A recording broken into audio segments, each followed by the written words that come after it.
summary of this is we can connect, so people have different ways of connecting to their experience, and I call them entry points.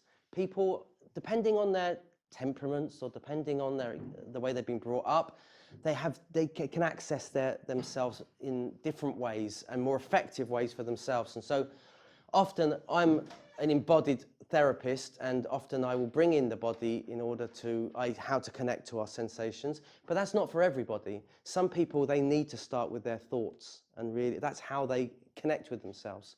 And so going down this list, I'm curious as a question for yourselves in your heads as I'm going through these, what is the way that you really can just access? You know, it's easy. Like if I were to ask you right now what's going on for you, you would be able to say, oh yeah, I can feel my thoughts going. For other people, it would be, yeah, I can feel my sensations in my hands. I can feel the heat in my hands, and I can feel this and feel that.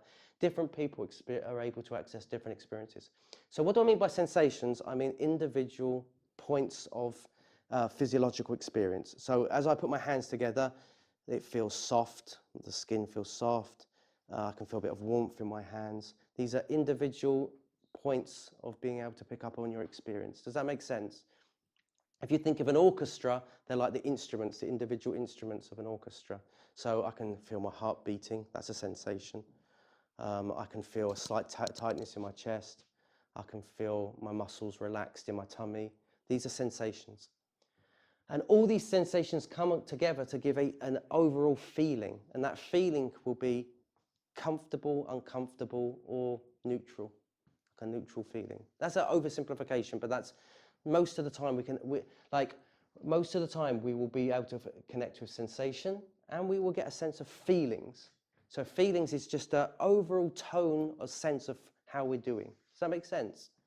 But emotions, again, there's a whole different debate about this amongst the experts on this. There's differences, but emotions is actually quite a modern word.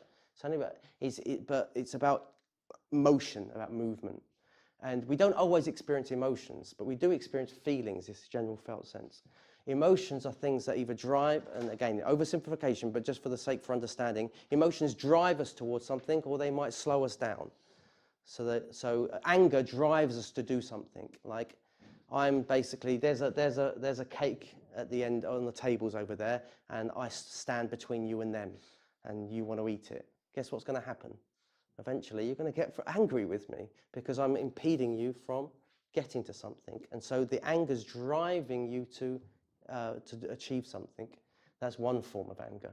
So sadness, what does it do? It slows you down. You can't get on with your day-to-day, and it causes you to really slow down and almost ponder on things and reflect.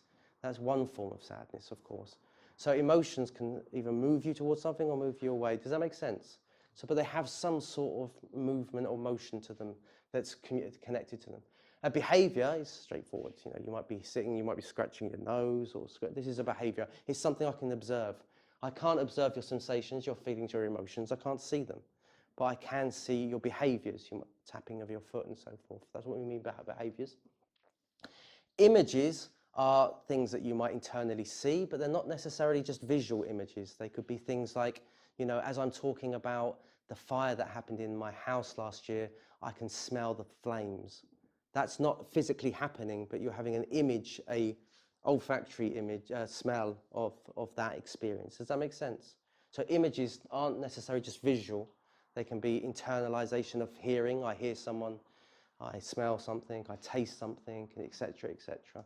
So these are images. And then we have thoughts. You know, that's pretty straightforward. And then we have beliefs that we form around all of this. Like, for example, someone may, believe that they're unlovable. Someone might believe that they can achieve everything. These are our beliefs, not from a religious perspective per se, but just in how beliefs about ourselves and beliefs about the world around us. Does that make sense?